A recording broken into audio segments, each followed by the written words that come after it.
Hello, this is Fayetta Carter on Faye's Corner with I Already Belong to Someone Else. Genesis 39:7.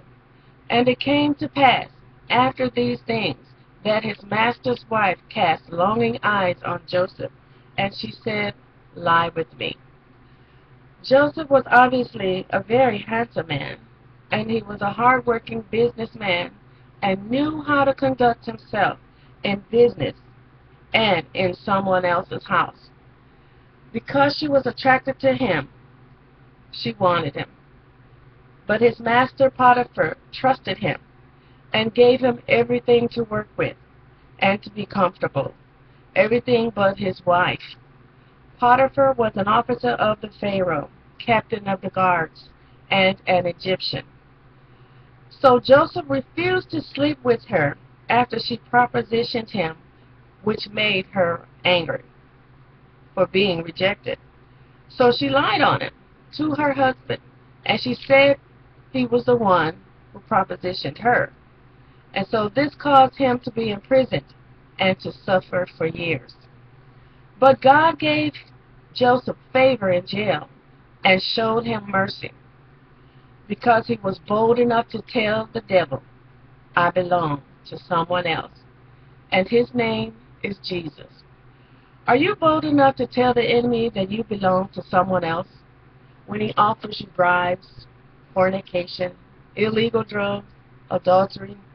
Do you have it in you to say no to him and to suffer for Christ? Can you be faithful and loyal to one God, no matter how good the gift that the enemy offers looks, feels, or sounds? I believe if you have the boldness to tell the devil no, that God has something better for you. Joseph believed this with all his heart. And everything Joseph put his hands to, God made it prosper.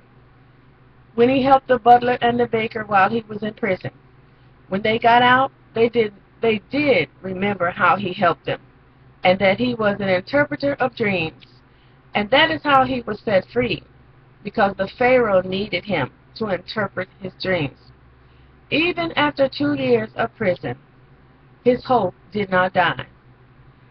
He was referred to the Pharaoh by the butler and the baker, and when he told him the meaning of his dream, it pleased the Pharaoh, and he put him in charge of the land and officers and other things in Egypt. So be bold.